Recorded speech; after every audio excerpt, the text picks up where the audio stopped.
Chapter 1, Tom and His Friends. Tom. Tom, where are you? No answer. Where is that boy? When I find him, I'm going to... Aunt Polly looked under the bed. Then she opened the door and looked out into the garden. Tom! She heard something behind her. A small boy ran past, but Aunt Polly put out her hand and stopped him. Ah, there you are. And what's that in your pocket? Nothing, Aunt Polly. Nothing. It's an apple. I can see it. Now listen, Tom. Those apples are not for you, and... Oh, Aunt Polly! Quick, look behind you. Beast, so Aunt Polly looked, and Tom was out of the house in a second. She laughed quietly. I never learn. I love that Tom. My dead sister's child, but he isn't an easy boy for an old lady. Well, it's Saturday tomorrow and there's no school. But it isn't going to be a holiday for Tom. Oh no! He's going to work tomorrow. And Saturday was a beautiful day. It was summer and the sun was hot and there were flowers in all the gardens. It was a day for everybody to be happy. Tom came out of his house with a brush and a big pot of white paint in his hand. He looked at the fence. It was 3 meters high and 30 meters long. He put his brush in the paint and painted some of the fence. He did it again. Then he stopped and looked at the fence, put down his brush, and sat down. There were hours of work in front of him, and he was the unhappiest boy in the village. After 10 minutes, Tom had an idea. A wonderful idea. He took up the brush again and began work. He saw his friend Joe Harper in the street, but he didn't look at him. Joe had an apple in his hand. He came up to Tom and looked at the fence. I am sorry, Tom. Tom said nothing. The paintbrush moved up and down. Working for your aunt? Said Joe. I'm going down to the river. I'm sorry you can't come with me. Tom put down his brush. You call this work? He said. Painting a fence? Said Joe. Of course it's work.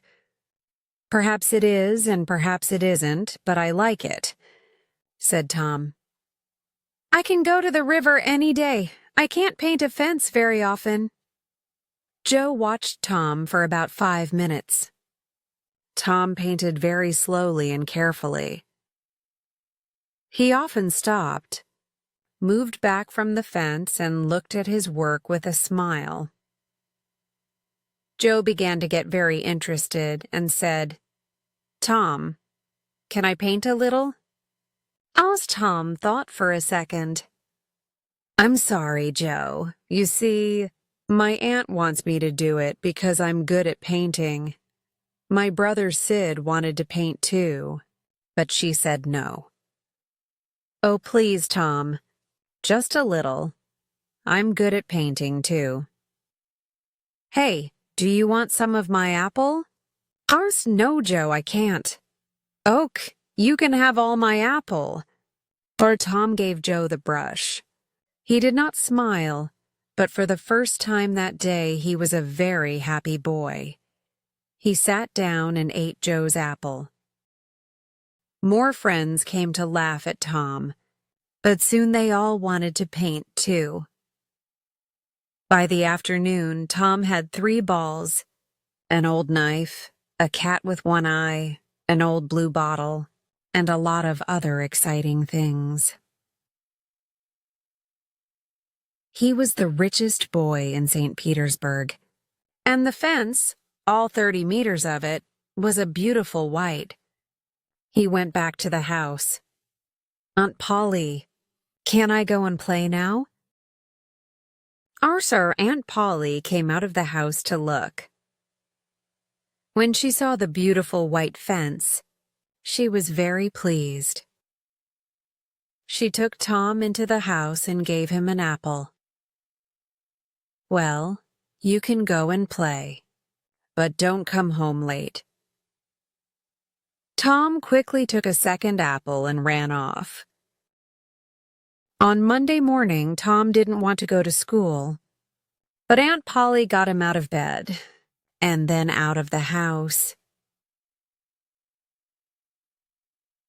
In the street near the school, he met his friend Huckleberry Finn. Huck had no mother, and his father drank whiskey all the time, so Huck lived in the streets. He didn't go to school, he was always dirty, and he never had a new shirt. But he was happy. The mothers of St. Petersburg didn't like Huck, but Tom and his friends did. "Hello, Huck," said Tom. "What have you got there?" "I'm a dead cat." "What are you going to do with it?" asked Tom. "I'm going to take it to the graveyard tonight," Huck said. At midnight. A dead cat can call ghosts out of their graves. "I never heard that," said Tom. "Is it true?" "Well, I don't know," said Huck. "Old Mrs. Hopkins told me. Come with me and see." "Or are you afraid of ghosts?" Of course not," said Tom. "Come and meow for me at my window at 11 o'clock. After this, Tom was late for school, and the teacher looked at him angrily. "Thomas Sawyer, why are you late again?" he said. Tom began to speak, and then stopped. There was a new girl in the schoolroom, a beautiful girl with blue eyes and long yellow hair. Tom looked and looked. Oh, how beautiful she was. And then in 2 seconds, Tom was in love. He must sit next to her, but how? In the girls' half of the room, there was only one empty chair, and it was next to the new girl. Tom thought quickly, and then looked at the teacher.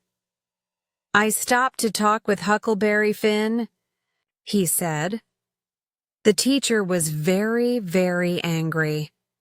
Boys were often late for school. That was bad, but talking with Huckleberry Finn was worse, much worse. The teacher took his stick, and 2 minutes later, Tom's trousers were very hot, and the teacher's arm was very tired. "Now, Tom Sawyer, you go and sit with the girls." Some of the children laughed. Tom walked to the chair next to the new girl, sat down and opened his book. The other children began to work again. After 10 minutes, the girl looked up. There was an apple on the table in front of her. She put it back on Tom's half of the table. Minute later, the apple was in front of her again. Now it stayed. Next, Tom drew a picture of a house and put it in front of her. "That's nice," the girl said. "Now draw a man." Tom drew a man next to the house. The man was taller than the house, and he had very big hands and very long legs, but the girl liked him. "Can you draw me now?" she asked. Tom drew a girl next to the man. "You draw beautifully." "I can't draw pictures." "I can teach you," said Tom, "after school." "Oh, please." What's your name?" Tom asked. Becky Thatcher." Just then, Tom felt a hand on his head. It was the teacher. He took Tom by the ear and moved him back to his chair in the boys' half of the room. Chapter 2. in the graveyard. That night, Tom went to bed at 9:30. He waited for Huck's meow, and at 11 o'clock it came.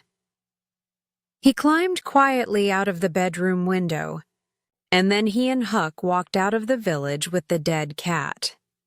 The graveyard was on a hill, about a mile from St. Petersburg.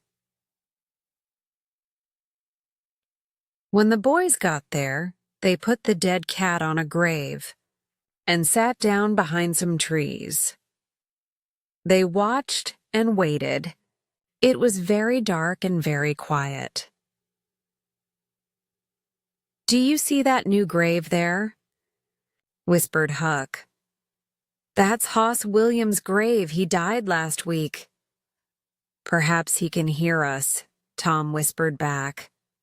"Do you think he can, Huck?" I don't know, but shh. "Oh, Tom, what is it?" whispered Tom.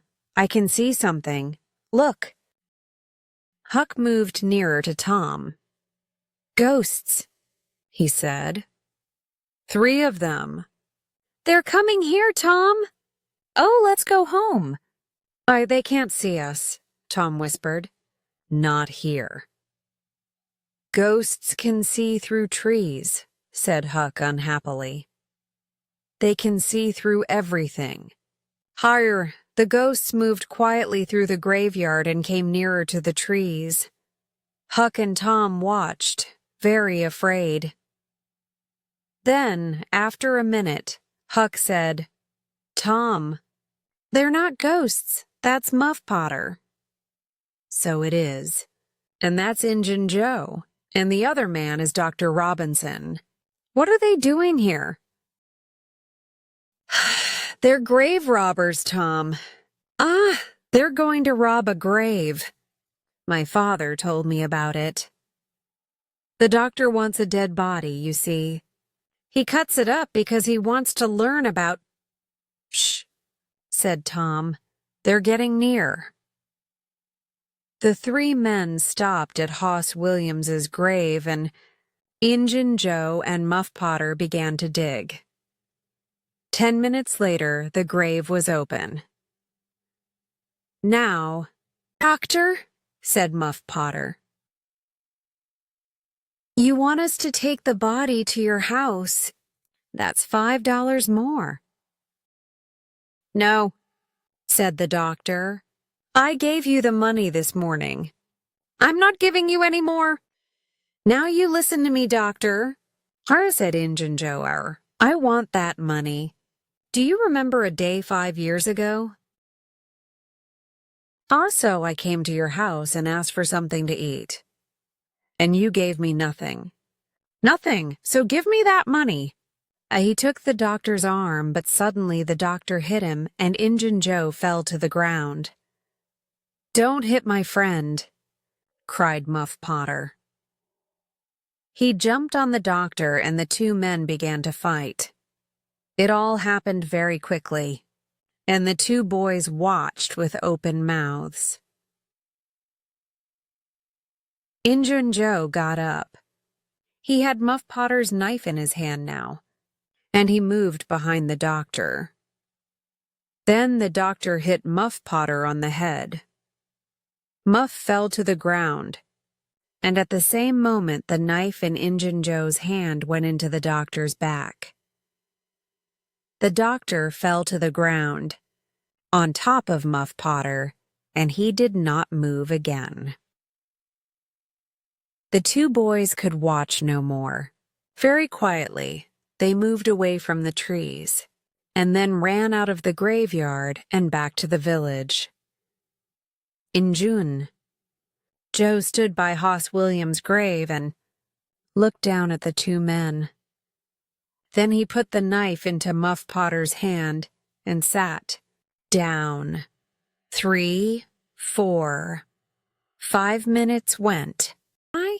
Potter moved a little and opened his eyes. What happened, Joe?" he asked. "This is bad, Muff," said Joe. Why did you kill him?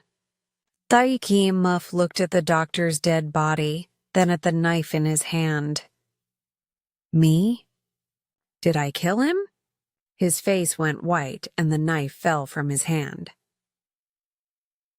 It's the whiskey, Joe. I never fight with knives usually. Oh, why did I drink all that whiskey tonight? I don't remember anything. It's okay, Muff, said Joe. I'm not going to tell anyone. You get away quickly. Go on, go now. Muff Potter got up and ran away. Joe watched him for a minute. Then he carefully put the knife next to the doctor's body. Then he, too, left the graveyard. The next day, the sheriff's men found the doctor's body in the graveyard, and Muff Potter's knife. That night, Muff came to the graveyard to get his knife. But the sheriff's men were there, and they took Muff to St. Petersburg's little jail. And there Muff sat for 4 weeks, and waited for his trial. Tom and Huck could not forget that night in the graveyard. They were very unhappy and very afraid. What are we going to do? Said Tom. Muff Potter didn't kill the doctor. Injun Joe did. We saw him. I know, Huck said. But what can we do? We can't tell anyone. I'm afraid of Injun Joe. He's dangerous. And he's a killer. Do you want a knife in your back, Huck? Yes, I'm afraid of him too, Tom said. He thought for a minute. I'm sorry for Muff Potter, but you're right, Huck. We can't tell anyone about Injun Joe. Chapter 3 on Jackson's Island. The summer holidays came, and there was no school. Tom didn't want to think about Muff Potter and Injun Joe, but it wasn't easy. At night, when he was in bed, he saw Injun Joe's face in the dark, and he couldn't sleep, but he couldn't talk to anyone about it. One hot summer's day, he and Joe Harper were down by the Mississippi River. They sat and watched the boats, and fished and talked. Let's get away from here, said Tom suddenly. Let's go and do something exciting somewhere. Okay, said Joe. But what? And where? I know, Tom said. Let's run away. Let's go and live on Jackson's Island. We can sleep out under the trees. Jackson's Island was in the Mississippi, 3 miles south of St. Petersburg. Nobody lived there. Let's ask Huck Finn, too, said Tom.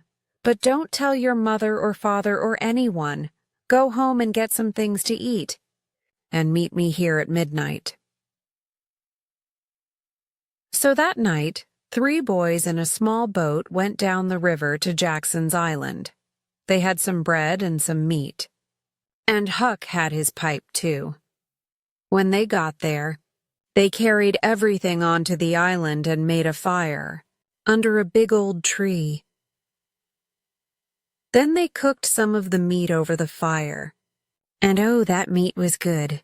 The best dinner in the world. Soon they stopped talking, their eyes closed, and they slept. The next morning, Tom woke up with the sun on his head and a smile on his face.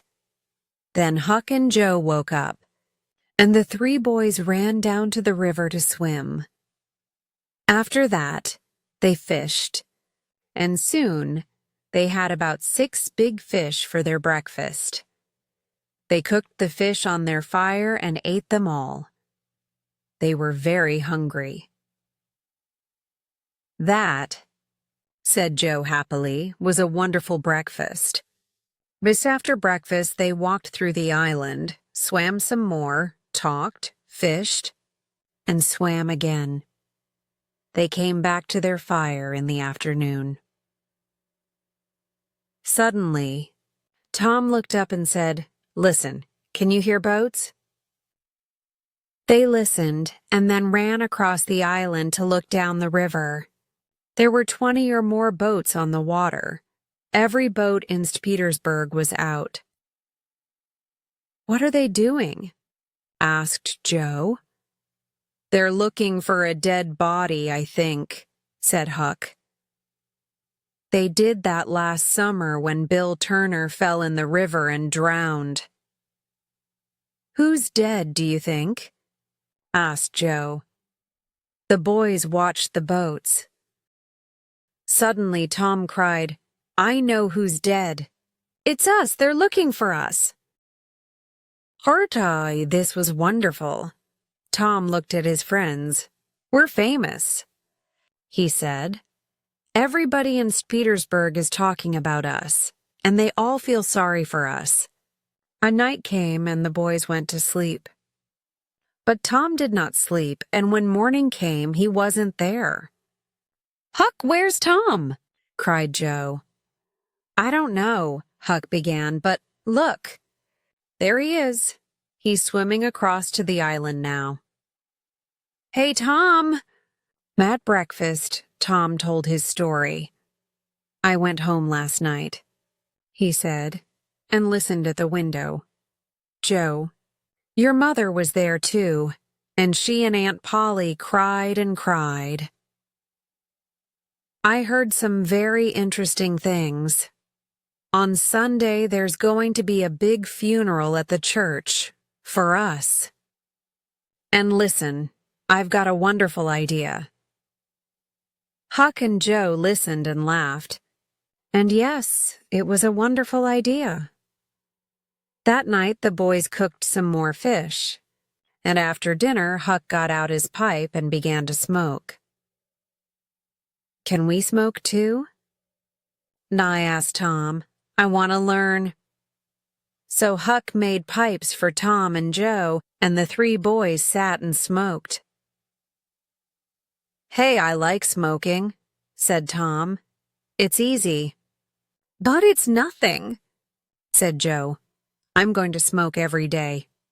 But after 10 minutes to manned, Joe got quieter and quieter, and their faces went an interesting color. "I'm going for a little walk now," said Tom. He stood up carefully and walked away into the trees. "Me too," said Joe. "Quickly." The two boys came back an hour later, but they didn't smoke their pipes again. On Sunday morning, there were no happy faces in St. Petersburg. Aunt Polly and Joe's mother and father were in the church, and all the boys' friends. The minister said some very nice things about the three boys, and the boys' families cried and cried. Everybody cried. And little Becky Thatcher did not stop crying for 1 second. There was a small noise at the back of the church, but at first nobody heard it. Then the minister looked up and suddenly stopped speaking. Everybody turned to look. Their mouths opened and stayed open.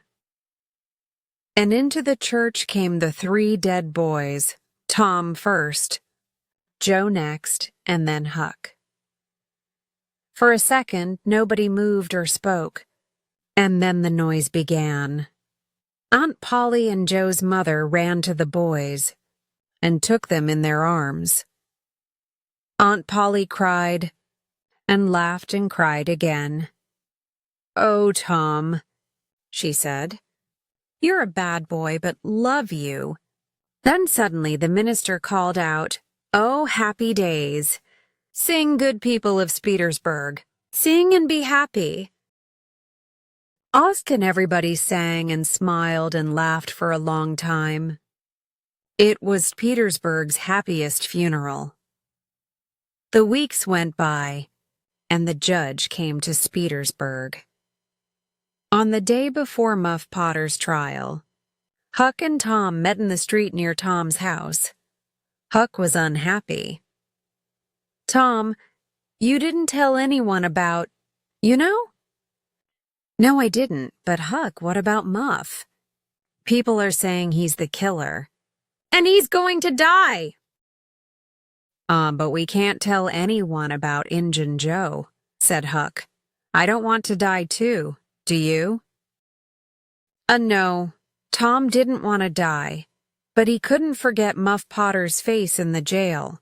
Old, tired, and unhappy, and Injun Joe was a free man. It wasn't right. That night Tom came home late, and very excited.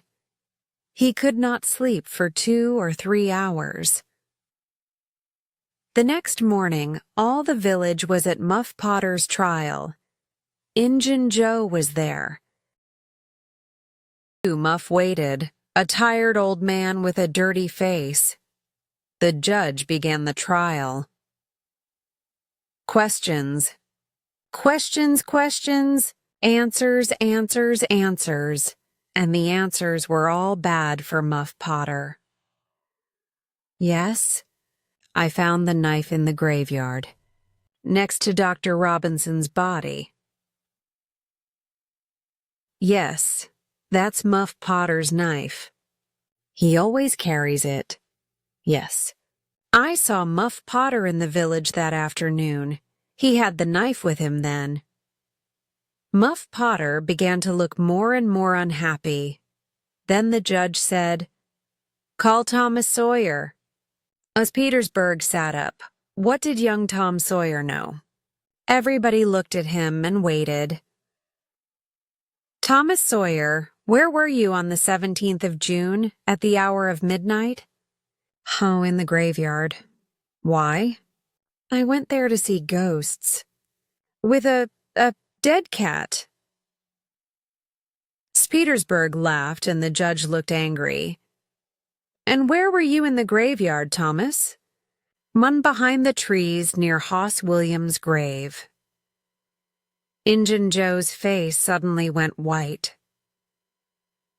Now, my boy, said the judge, tell us your story.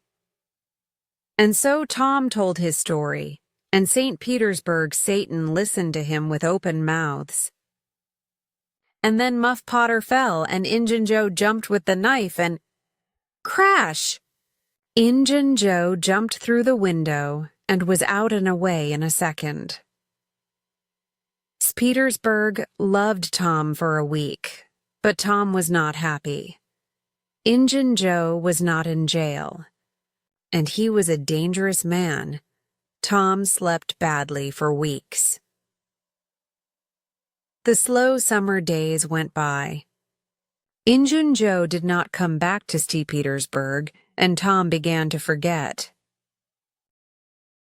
Chapter 4, Treasure. There is a time in every boy's life when he wants to go and dig for treasure, and that time came for Tom. So, one hot summer's day, he went to find Huck. Huck liked the idea of treasure. Where are we going to dig? He asked. An old dead tree is best. Who puts the treasure under old trees? They're robbers, said Tom, and then they go away, or they forget to come back for the treasure. There's a dead tree on Cardiff Hill, said Huck. Let's go there. I've got an old pick and shovel. It was 3 miles to the old tree, and the boys arrived tired and hot. They dug for an hour or two, but they didn't find any treasure. Then they stopped, and Tom looked down at an old house at the foot of the hill. Hey, look, he said. "Nobody lives in that old house. Let's go there. Old houses are always good for treasure." "Good for ghosts, too," said Huck. They took the pick and shovel with them, went down the hill, and into the old house. They looked in all the rooms downstairs, and then went upstairs. But there was no treasure, and no ghosts. Then they heard a noise. "Shh," said Tom suddenly. "What's that?" "Us ghosts," whispered Huck. There were holes in the floor, and through them the boys could see into the rooms downstairs. "No," Tom whispered. "It's two men. One is the old Spaniard. He came to live in the village last week. I don't know the other man. Shh. Let's listen to them." The two men sat down on the floor. The Spaniard had a green hat and long white hair. The other man was small and dark. He took out a bag and began to open it. "It's hot in here," the Spaniard said. He took off his green hat, and then he took off his long white hair. "Oh, Tom," Huck whispered upstairs. "That's Injun Joe. We took $650 when we robbed that house," said the second man.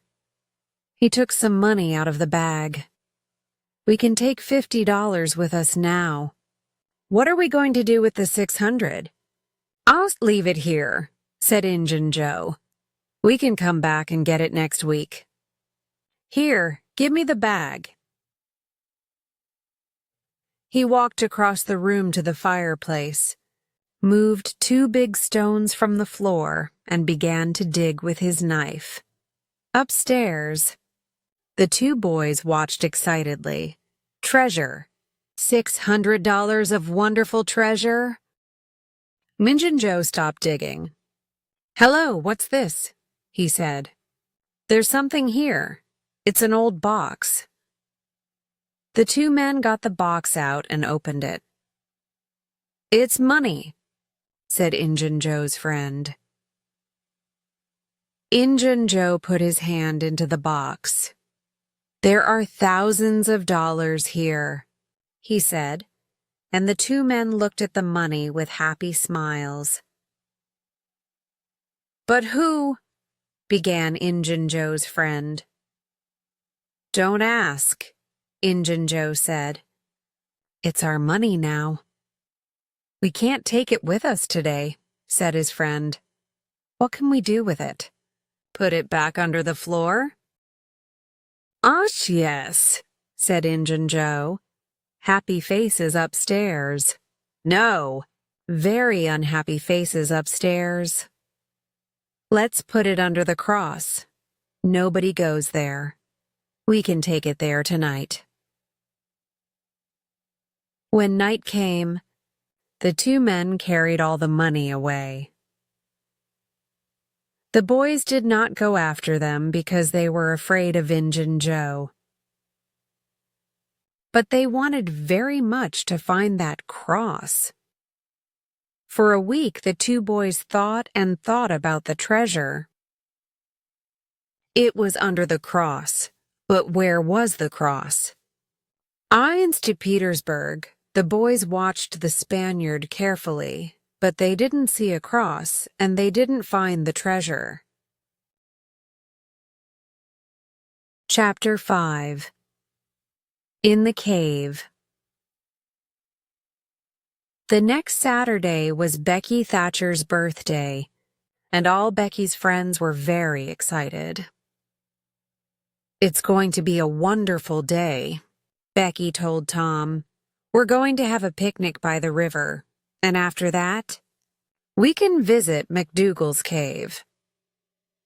So in the morning, a big boat took Becky, Tom, and all their friends down the river. There were some older children on the boat, too, but all the mothers and fathers stayed at home. Picnics are better without them. And it was a very happy, noisy picnic. After the picnic, the children took out their candles and ran up the hill to the cave. The mouth of the cave was dark, and some of the children were afraid at first. But caves are exciting, so in the end everybody went in. McDougal's cave was very, very big, with hundreds of tunnels and rooms. The tunnels went up, down and into the hill for miles. You could walk for days in McDougal's cave. Nobody knew all the cave, but many people knew the tunnels near the door. You could play all day in these tunnels. Tom, of course, knew them well. For hours, the children walked and ran through the cave, up and down the tunnels, in and out of the rooms. In the evening, they came out and walked down the hill to the boat, tired but happy. When the boat arrived back in St. Petersburg, it was dark. Huck Finn saw the boat, but he did not know about the picnic. He did not go to birthday picnics, of course, because the mothers of St. Petersburg did not like him. But tonight, Huck was only interested in treasure, Injun Joe's treasure. Injun Joe was in an old building by the river, and Huck waited in the street near the building. Perhaps, he thought, Injun Joe's cross is in there, and the box of money. I must wait and watch. I can tell Tom about it tomorrow. But Injun Joe didn't come out. At midnight it began to rain, and Huck waited all night in the cold street. In the morning he could not move, and he could not speak. He felt cold, then hot, then cold, then hot again. Mrs. Douglas, a woman from the church, found him in the street. She took him to her home and put him to bed, and there he stayed for 2 weeks. He was very ill, and so he did not hear about Tom and Becky. But on Sunday morning, all St. Petersburg knew about Tom and Becky because they were not on the boat when it came back to the village. Where were they? Were they lost in the cave? And were they alive or dead? At first, Tom and Becky played with their friends in the cave. Then Tom wanted to go down a new tunnel, and Becky went with him. They walked and talked and went into a second tunnel, then a third. Sometimes Tom put a mark with candle smoke on the tunnel wall. He wanted to find the mouth of the cave again. And then they came out of the tunnels into a big room. There were hundreds of bats in this room, and the candles woke them up. Tom took Becky's hand, and they ran into the nearest tunnel, with the bats behind them. But one bat hit Becky's candle, and it went out. The children ran and ran through the tunnels, and at last they got away from the bats. They stopped and sat down. Suddenly, it was very, very quiet. "Where are we now, Tom?" Becky whispered, afraid. "I don't know," said Tom. "I think it's time to go back. But we can't go through that big room because of the bats. Let's go down this tunnel." They went down one tunnel, then a second, a third, a fourth. Then they wanted to find the big room with the bats again, but they couldn't. Becky began to cry. "Tom, we can't get out. We're lost, Tom, we're lost." They walked and walked. When they were tired, they sat down. Then they got up and walked again. Time went by. Was it day or night? They didn't know. Then Tom wanted to find water. They had nothing to eat and they must have something to drink. They found a very small river and sat down next to it. "Becky," said Tom, "we must stay here, near this river. This is our last candle and—" He did not finish, but Becky understood. Tom, "Yes, Becky."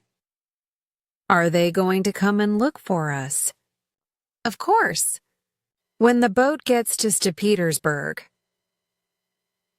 "But how can they find us in these hundreds of tunnels?" "Oh, Tom, we're going to die in here." Harkids Becky began to cry again. Then the candle went out and the two children were in the dark. They sat for hours and hours. They slept a little, then woke up, then slept again. Was it Sunday now? Or Monday? Suddenly Tom sat up. "Listen, somebody's calling." The two children listened. They heard it again, a little nearer. They called back. Then they began to walk down the tunnel in the dark with their hands on the wall. They stopped and listened again, but now they couldn't hear anything. Slowly, they went back to their river. They slept again and woke up very, very hungry. Perhaps it's Tuesday now, Tom thought. What can I do? I must do something. And then he had an idea. Becky, listen. I've got a long string in my pocket. I can go down some of the small tunnels and get back to you with the string. You wait here. Slowly and carefully, Tom went down the first tunnel on his hands and knees. Then the tunnel wall on his right finished, and there was nothing. Tom put out his hand to feel the floor. And just then, away to his right he saw a hand with a candle. At once Tom called out. "Help!" he cried. The hand moved, and Tom saw an arm and a face. It was Injun Joe! And Tom was very afraid, but Injun Joe was afraid too, and he quickly ran away down the tunnel. Tom went back to Becky, but he did not tell her about Injun Joe. Tom waited for an hour, then went into a different tunnel with his string, then a third tunnel. It was Tuesday evening, and St. Petersburg waited. Many of the villagers were in the cave, and they looked for the children day and night. But they heard nothing, saw nothing, and found nothing. Then, late that evening, there was a sudden noise in the streets. People began to run to the Thatcher's house. "They're here! Becky and Tom are here!" Most of the village came to listen to Tom's story.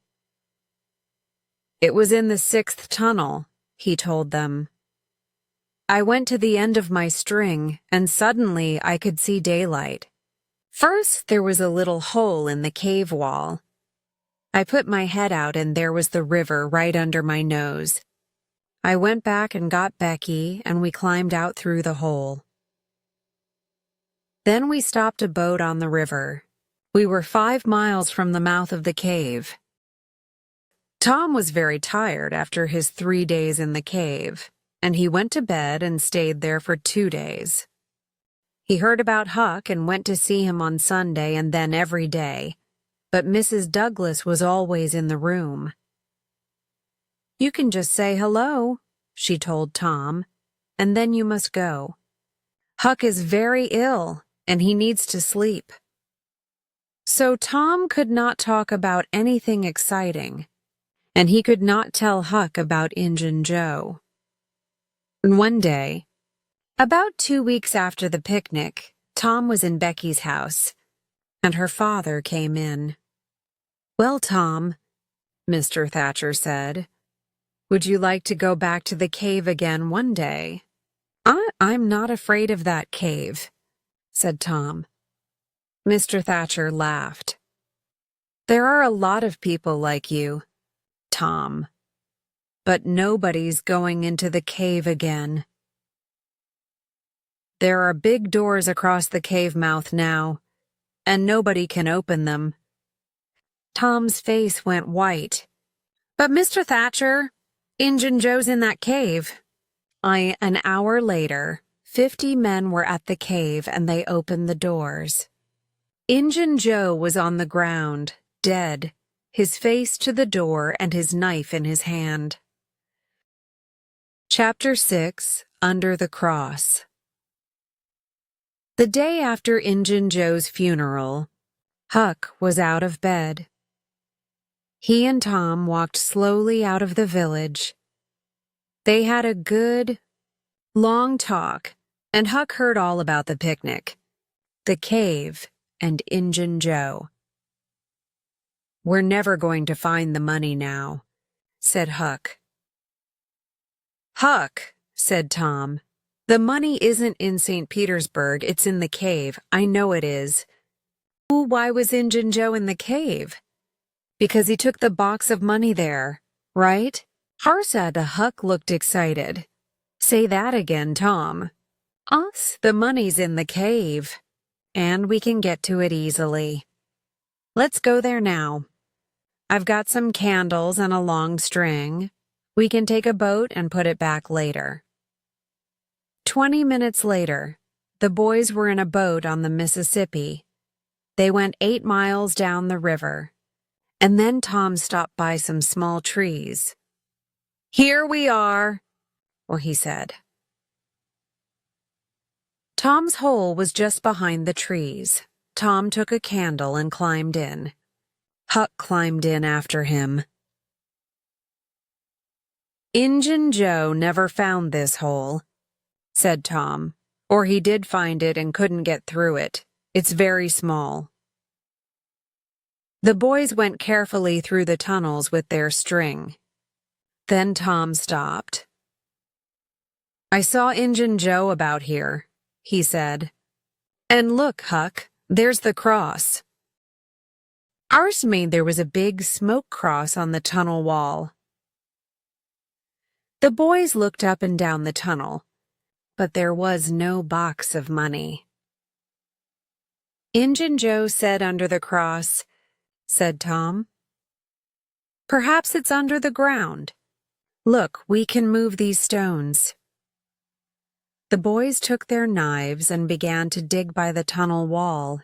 Very soon, they found a second, smaller tunnel under the wall. They climbed down into it and came into a small room. There was a bed, 2 whiskey bottles, some old shoes, and the box of money. When somebody finds treasure, everybody hears about it very quickly. The 2 boys carried the box through the village. And when they got to Aunt Polly's house, half the village was with them. Everybody went into the house.